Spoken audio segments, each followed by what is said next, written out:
Bay West Church meets at 100 Emerson Road in Palm Bay at 11 a.m. on Sundays. We're glad you decided to check us out. God has a specific message of hope for your life and mine today. So listen up.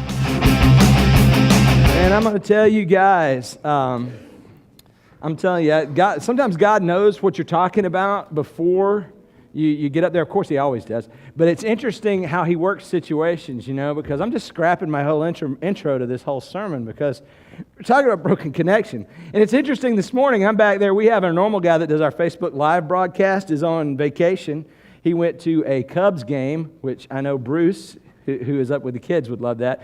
He went to a Cubs game and is out of vacation with his wife and his kids, and they're heading out. And so they're like, we're going to find a new way to do Facebook Live. So we thought we would upgrade it and take it out of our camera in the back. Well, I'm a tech guy. Anybody tech people out there?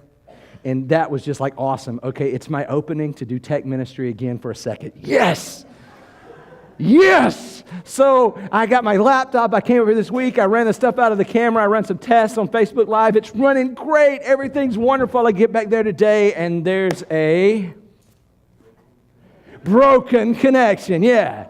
It won't recognize the stream or anything, so for all the people that were waiting to see it on Facebook Live, they're going to be waiting a lot longer. Or they can wait till Tuesday night for our online campus, which we have at 9 o'clock every Tuesday night. We do replay. Adam Draffin is our online campus pastor, and he meets there, prays with people, is there to answer questions, all types of stuff. So if you hear anybody this week goes, man, I was at home, and I was going to watch it on Facebook Live, and Jim totally punked me out. Man, he didn't even put it up. I mean, what a loser. You say, that's okay. Tuesday night, 9 o'clock, after you put the kids to bed, you're in great shape. And we'll do that, but there's nothing more frustrating. I was so frustrated back there trying to get this connection to work. Have you ever been that way? Oh my goodness. Technology is supposed to be wonderful, but it's not sometimes. The worst? Okay, have you ever seen this before? Anybody got Netflix? Anyone have Netflix? When the Wi-Fi doesn't work for the Netflix. Anybody? My house, it's like this. It stops, usually in the middle of a sentence, at the most inopportune time. When you're really into the show, it stops. And it just starts spinning. And it's got the 1, 2, 3, 4, 5, 6, 7, and if it gets to 25 and stays there, you're just messed up. It's never coming back. You're going to have to turn it off and go fix the router and all that type of stuff. If you get past 25%, you're good. But there's nothing more frustrating than that. When a connection is broken somewhere, it messes something up for everybody. And the same is true in our relationships with each other. Who's ever experienced a broken connection in a relationship with another person? Man, I am one of the most abrasive people you'll ever know. I have experienced a lot of broken connections. Sometimes I didn't even know it was happening, and it was happening right in front of me, sometimes oblivious. But we all feel the result of the broken connection when there's nothing there. It happens usually because of conflict. Conflict in our lives is usually what happens when we break a connection with other people. And even farther down, do you know the only reason that you ever experienced pain and separation in any kind of broken connection with anybody is because the power of sin somewhere. Now, that doesn't mean that anytime you guys aren't hitting, you and a friend aren't hitting real well, something goes wrong, that sin destroyed it, and he's an evil sinner, she's an evil sinner, or something like that. We're all evil sinners. But somewhere down the line, sin's power got in the situation and broke the relationship that you had. You realize that the only thing that God will not forgive when you leave this earth is if you leave the earth with a broken connection with Him. That's why Jesus came, to reestablish the connection. But it's difficult. I don't know about you. You guys may be masters of the relationship. I'm not at sometimes. I'm just not. I can break a relationship real easy with a word or with a careless thought or with being selfish or something like that. And before you know it, there's a broken relationship. And you have to deal with it in one of two ways. You just deal with the pain and just trudge through life, ultimately probably losing the relationship, or you try to repair it. Now, a lot of people think, if you come to church, that there's no such thing as conflict in church. That didn't happen. Or either it's one of two things. It's funny. The church has a reputation for having too much conflict in church, right? But then why do people, when they come to church, they expect if it's a good church, there's no conflict in it? That's crazy. I'm going to tell you what, it is not having enough conflict in church is not the problem within a church. Having too much unhealthily managed conflict or unbiblically managed conflict within a church is always going to be a problem. You know, it's not that there isn't, there always is. What do you think is going to happen when you get like a pile of dirty, rotten sinners in one place and all they have in common is Jesus? There's going to be conflict. You know, we don't do we listen to the same stuff. We don't do the same things. We don't do things the same way. You're a neat freak. I'm not. I drive you crazy. I don't know it. It makes you nuts. You know, why shouldn't I? You know, blah, blah, blah, whatever. I'm task-oriented. I'm one focus. Or maybe you're like that. Maybe you focus in on one thing and somebody speaks to you and all of a sudden you didn't speak immediately back and people are like, they hate me. You know, I mean, it happens because we're all jacked up sinners in a place together, and all we have in common is we're trying to figure out if Jesus, some of us know that is, some of us are trying to figure out if Jesus is the person that can help us in the situation that we're in. Conflict is going to be a natural byproduct of when you come together in that situation, and the Bible's not blind to it. The Bible talks seriously about it. It gives us some strategies and things to take care of. Here's the problem. It says too much. It's not, like I said, it's not too much conflict in churches is the problem. Conflicts can be a big killer in an organization. An unmanaged conflict can be a huge killer in an organization, in a body, in a family. Have you been in your family and your sister and your mom have been at it for weeks? Everybody's messed up. That's just not a good place for it to be. You know, I mean, it's always an issue and it weighs on you. But when it's not that the conflict is there is the problem. The problem is that when it's unhealthily managed. I'm going to tell you something. You should expect conflict in areas of your life. Expect it. Get past that. Expect it to be there. Now let's move to how you deal with conflict. Because here's what the problem is. A lot of times it's worse in churches sometimes because here's what we think. You know, if somebody ticks me off, I'm not supposed to, I didn't point at you. You weren't ticking me off. I don't, you know, I promise, Nikki, I didn't want your child. I promise. You always got to watch that. You need to point and then somebody thinks, are you talking to me? No, I'm not. But anyway, so if you get ticked off of somebody at church, here's what you think you should do. They tick me off. Oh, I want to just come.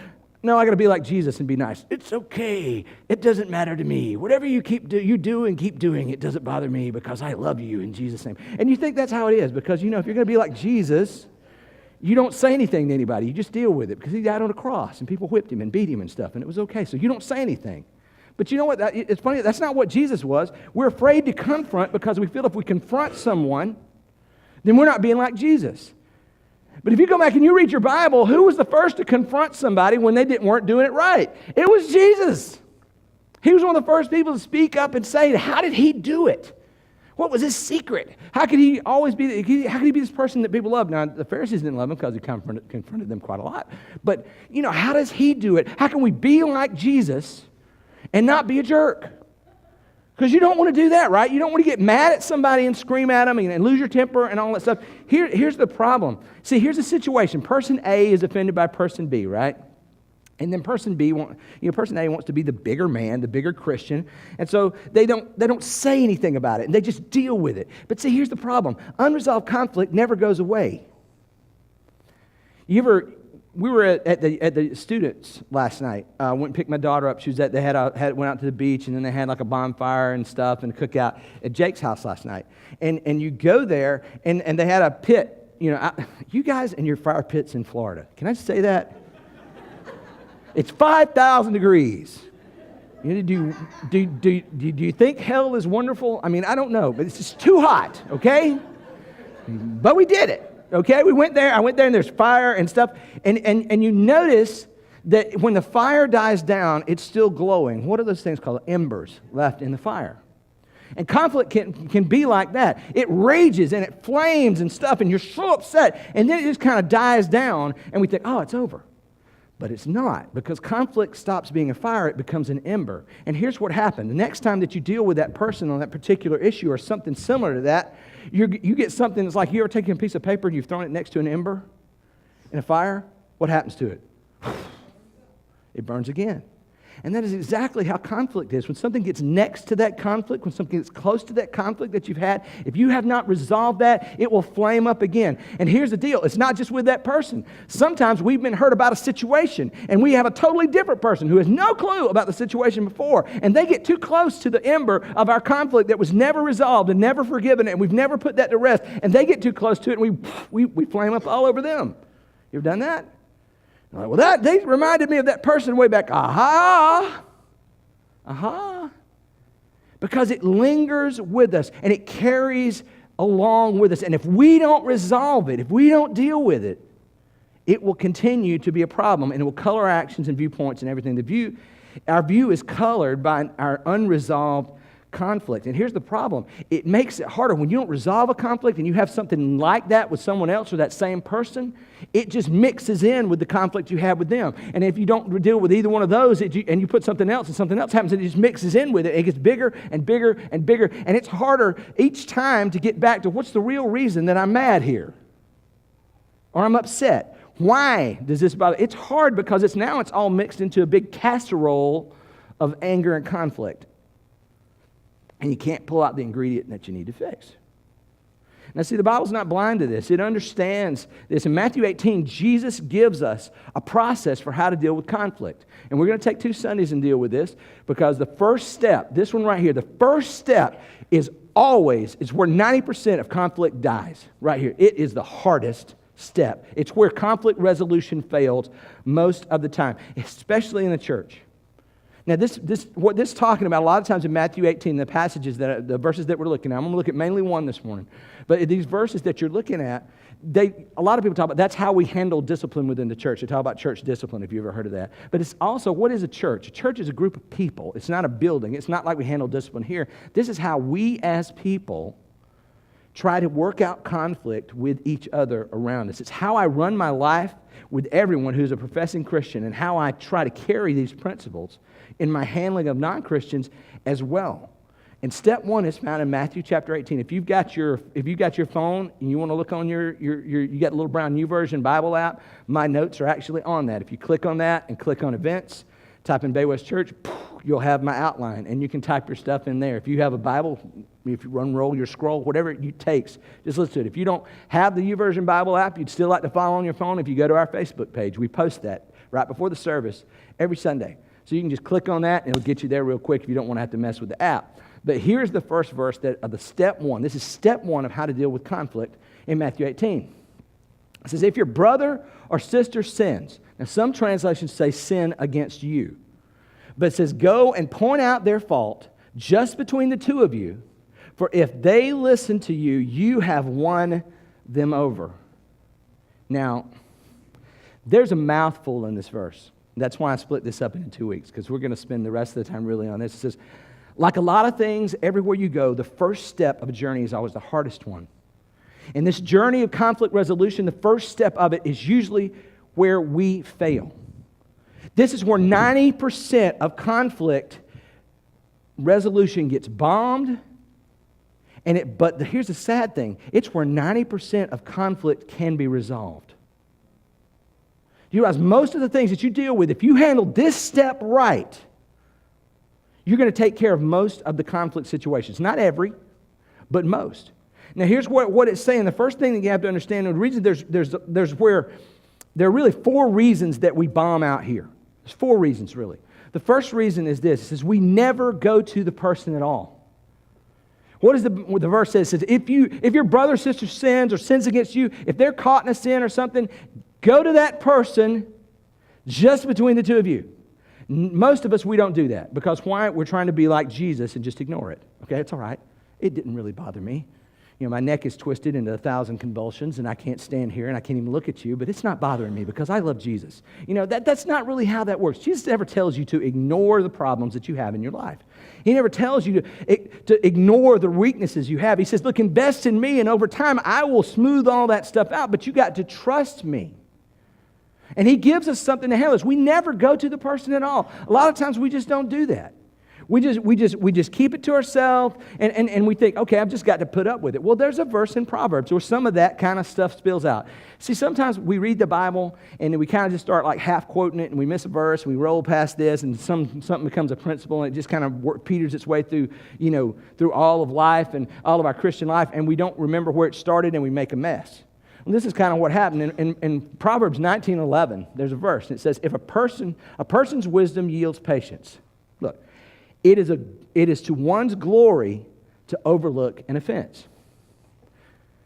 Now, a lot of people read that verse, or they have that kind of mentality about dealing with conflict, and what they don't realize is that's a compliment, it's not a command. That's like, look, if you can overlook it, bravo, man, good job. You are doing great. Let me just tell you how wonderful you are that you overlooked it. And then some of us who can't, it's not saying pretend to overlook it. And what it talks about when it says overlook is when I can overlook that conflict, when I look at that person, I don't see the conflict anymore. I look past it. I look past it. It's not in my field of vision. I don't have to deal with it. That's what overlooking an offense is. When it's not your deal anymore.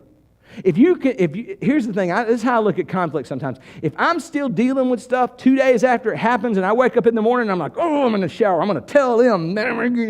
Okay, that's conflict. I'm not overlooking that, and I don't need any praise for that because I'm certainly not. I need to deal with it. And sometimes that's what we have to do.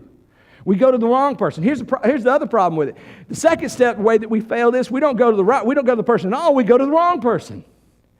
You ever done this? I'm going to go to somebody else. Steve ticks me off, so I'm going to go over here to Chris. Chris, can you believe what Steve did? All right, I want to share a prayer request with you about Steve, and I'm going to tell you all the things that God needs to fix about Steve. See, that's what we'll do. That's how we handle it. We call it this concept of venting. I'm going to go vent to someone. Well, so am I not allowed to talk to anybody about Jim? Yeah, venting is all over the place. My wife shared with me a couple of years ago, said venting is all over the place. It's in the Psalms. And David, about half of it is David venting to God.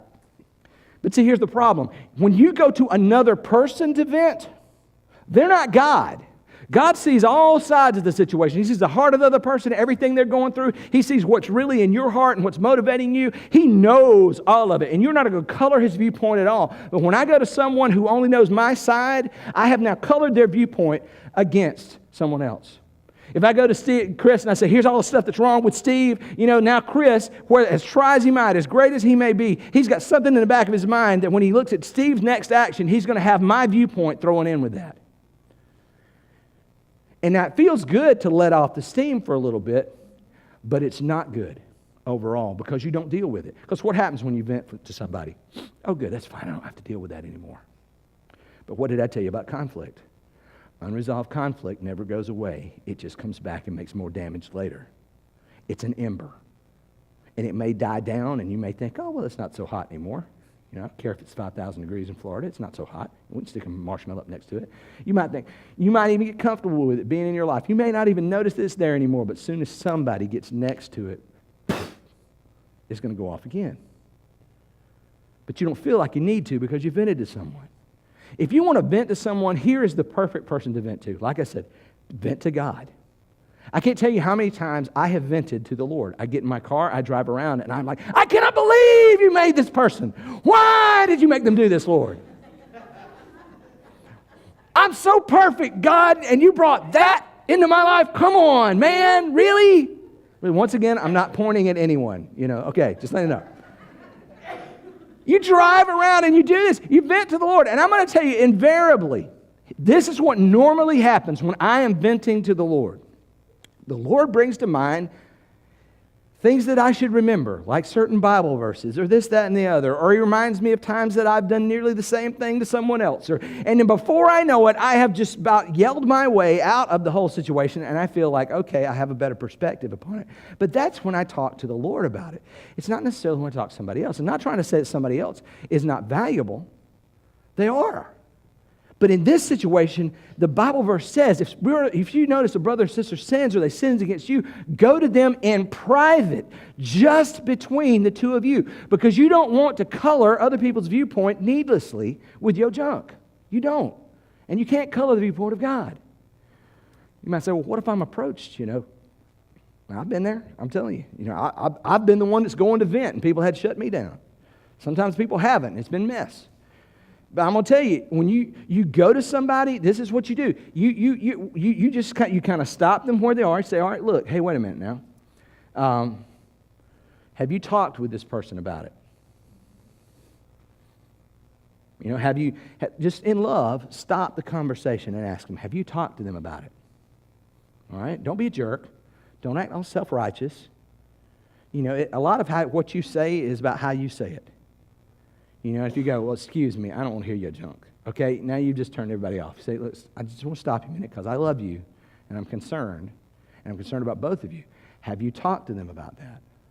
Okay? You know, if you want to bring up Jim's sermon the other day and blame it on me, that's fine. You know, instruct them in the right way to do it. Say, look, you need to go to that person and you need to talk to them. And share with some of the things I'm going to finish sharing with you today and then in a couple of weeks. You know, share some of this stuff. Look, talk to them, instruct them in the right way to do it, and then here's what else you do. Say, look, I love you, and I know this is hard. So here's what I'm going to do. I'm going to give you a week to talk to them. And in a week, I'm going to call you, and I'm going to ask you, have you talked to them yet? And I'm going to keep holding you accountable to that because I know this is dangerous in your life and in theirs. And if you'll do it right the first time, at the first step, you will fix a lot of things. See, here's the reason we don't throw people into stuff. I love Proverbs. Proverbs 26:17 says this. It's a great verse. It says, like one who grabs a stray dog by the ears is someone who rushes into a quarrel not their own. If you walked up to a barking dog that didn't know you and you just grab him by the ears and go, gah! You know, I mean, what's going to happen? That's what it's like when you get in somebody else's business. But when you get into people like, and everyone, y'all thinking about times that you've been in the business between two people and you thought, that's exactly what it's like. When you have conflict in your life, please don't take your rabid stray dog and throw it on somebody else. That's what you're doing when you go get them in your business. Go to the Lord. Vent to the Lord. And do what He said. Go speak to the person in private. Here's another way that we kind of break this down. This is where we lose this. We go with the wrong heart. Most of the time when I approach someone about their sin on me, or if it's a conflict that I feel like they've wronged me in some way, you know, it can be a selfish thing real easy. My sin nature mixes in with the justice of my heart and gives me, they have done it and you're right, Jim. You know, it's like I'm standing up there and I have a whole cheering section behind me. You're right. You go, boy. You go, man. You know what's going on. You tell them. You tell them everything. And that's what I feel like in my heart. And I can stand on the precipice of a mountain and there's wild music playing and I am giving my speech about why they messed me up. I can do it, man. But that's wrong. That's about me. That's not about what we're doing. That's not what we're trying to fix. I'm going with the wrong heart. You know what Philippians 2:3 says? It says this. It says, do nothing. Not some of it. Not just every now and then if you really feel like it. But do nothing out of selfish ambition and vain conceit. But rather in humility, value others above yourself. That's hard when somebody has ticked me off and done me wrong to say, okay, I'm going to go in humility and I want to value you greater than I value myself. Because here's the thing. How do you look at what's going on? Do you think they're the enemy and they messed you over? You know, and you're Iron Man and that's, you know, I don't know, Voltron. I mean, I don't know Voltron. What's the other one? Ultron. You know, that's Ultron or something and you're taking them out. And what's up with that? Is that how you look at it? This is your arch enemy and you're Batman and they're the Joker and you're going to take them out? That is not how this is. You know what? You're Batman, they're Robin or Superman if they're on your same level, whatever. I mean, I'm not trying to make anybody under you. They're Superman, but something's put a spell on them and they see things wrong. And they're doing stuff wrong. And they have all, we've all seen those shows, right? Where somebody, you know, the villain, you know, has put some spell on somebody else or drugged them or something, and they think they're something else, and they're doing all these wrong things, you know, and you have to snap them out of it. That is what they're at. They are listening to sin's control in their life, and it's making a mess in their life. And here's the thing. If you sit back and you don't engage with them, you're going to think, that their life is perfect. And everything's going great for them. And you're sitting over here, I just feel terrible. I can't believe they did this to me. Look at them. They're driving around in $1 million car, having Evian and laughing at me and telling all their friends. And you make up all this conflict. But what you really need to understand is they're dying inside over there. And they're messing with a snake that's going to bite them and going to hurt them. And you need to go to them not because you want retribution for yourself, because I want revenge. You know, there's only one real heart that you can go to someone with. It's not a heart of revenge. It's a heart for restoration. Here's the thing. When you go at that moment, when you want to approach someone, when you think about that conflict, what are you thinking about? Are you approaching them as someone who's been tricked and fooled and caught in a trap? Are you approaching them as they're the big bad alien trying to, invade the earth and you're going to blow them up? I mean, do you approach them as someone who is entangled in something dangerous? Or are you trying to get back at them by pointing out their faults? Am I covering my tail or am I seeking revenge? Those things are not going with the right heart. You have to realize what it is. And the fourth thing is this. We go with the wrong purpose. Only valid purpose to approach someone in conflict or about sin is this: restoration. You want to restore them to a right relationship with you and with God, and you want them to grow and experience blessings of God in their life. That's really hard for the enemy, isn't it? Somebody who ticks you off at work and you go, I want everything. I want God to bless you so much that you stop doing that. Anyway, I mean, you think about these things. This is what you should, this is the purpose that we go. It's for restoration. It's not for revenge. If we go to seek an apology, if that's our main purpose, or we want vindication, or we want them to say we're right, or we want an ego boost, or blah, blah, blah, that's not going to help you. And I'm going to share with you. Here's a story of what happened to me. I was in another church, and I was in tech ministry, and I was doing stuff. And the guy on the I was in charge of all the tech guys. We had, we worked about 15 guys on Sunday morning, and you had about a staff about 60, 70 people on our roster that worked and turned over, and we had this guy on the stage who was a great musician, a really cool guy that I loved named David, and we were making some changes in the booth and changing out some equipment and trying some new things, and he was really getting fed up with it. And so one morning when I wasn't in there, I was upstairs, I just got to see it and hear it over the mic. He stood up on the front of the stage and just let my tech guys have it up one side, down the other, right before church. Yeah, there you go. Right on. And so I've got all these guys that are volunteering, Dave's on staff and stuff like that, and more, I was upset. I was hot. And we set up, and I called, finally I'm going to approach him. And we called him, and I'm going to have this meeting. And we're going to meet like on a Wednesday night before the stage. And I envision this like I am walking in like a gunfighter at the back, and he's going to be walking from over here, and we're going to meet on the stage. And I typed out scripts and sermons of sermons, and I'm going to tell him exactly what's going on. Here's 1, 2, 3 while we're doing that, and it's to help you, 1, 2, 3, and you shouldn't do this to my guys because 1, 2, 3, 4, 5, 6, 7, 8, 9, 10, 11, 12, 13, 14 reasons. And I had this whole gigantic thing ready for him. And I walked up to him on the stage, and I was ready to go. And he said, what? He said, man, I'm sorry, dude, I shouldn't have done that.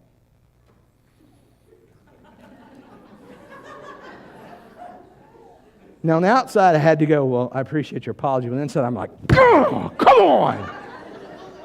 You said I'm sorry too quick. I had all this stuff I want to say. And I can't say it now because you're being Christ-like and stuff like that. Come on.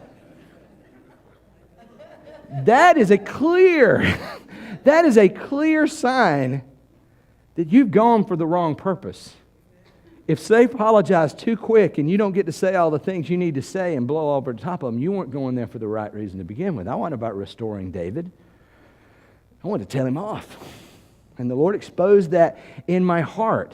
But see, here's the thing. The Bible tells us this in Matthew 16. Look, if you forgive others their sins, then God will forgive you your sins. But if you don't forgive others, God won't forgive you.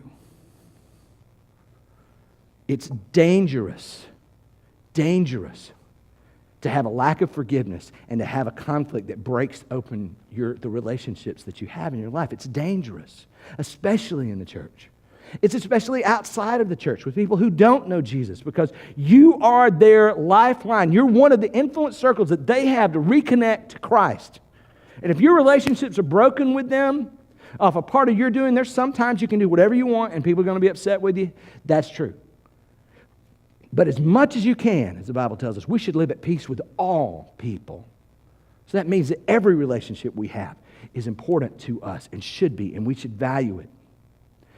Here's the thing. To recap what we need to do.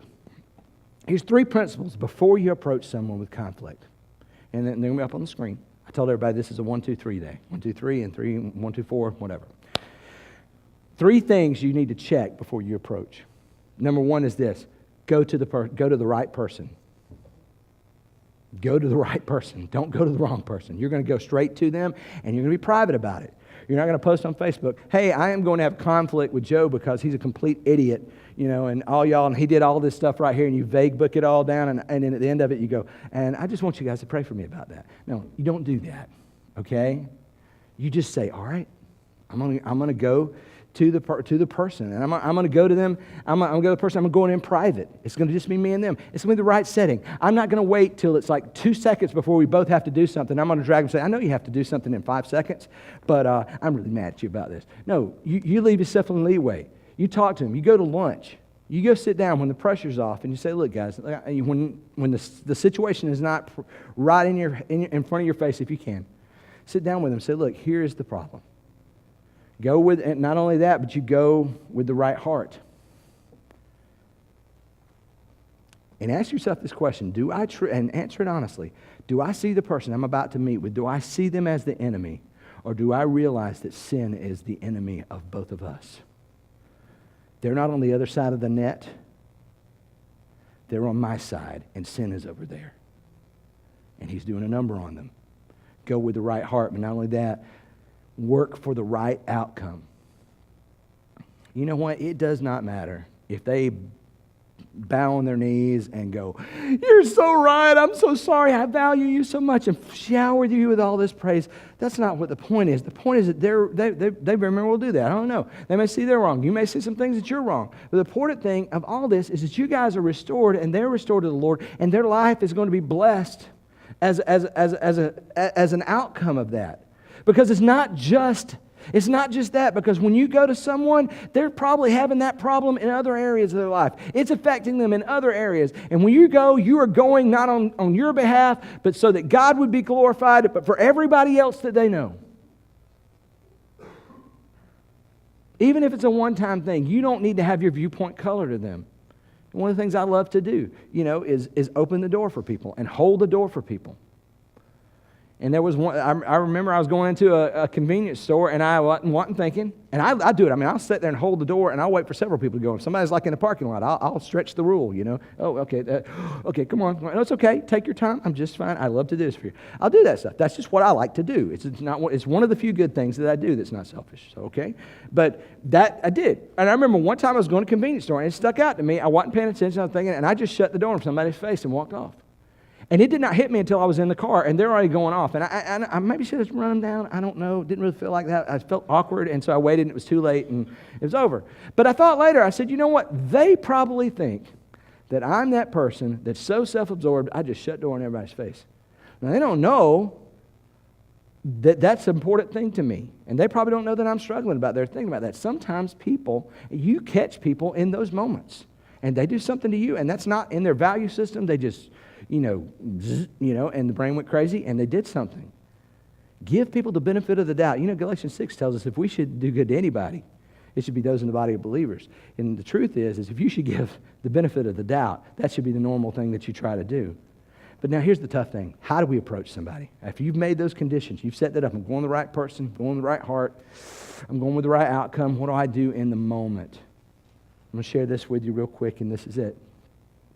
How do we approach someone? In James 1:19 and 20, this is something I put in my memory verses a long time ago, because I'll tell you, I can have a hot temper. It can. It happened. The Lord has lessened it over 20 years, and of course, my wife goes, what? Yes, He has, but I'm just like, you shouldn't, before you met me, I'm telling you. But the Lord's getting better, still got a lot of work to go, but I try to remember this a lot of the times. It says, my dear brothers and sisters, take note of this. Everyone should be quick to listen, slow to speak, and slow to become angry. Because human anger does not bring about the righteous life that God desires. Now, here's 3 things that you need to do when you go to approach somebody on conflict. Because your enemy will probably be anger if you're hurt.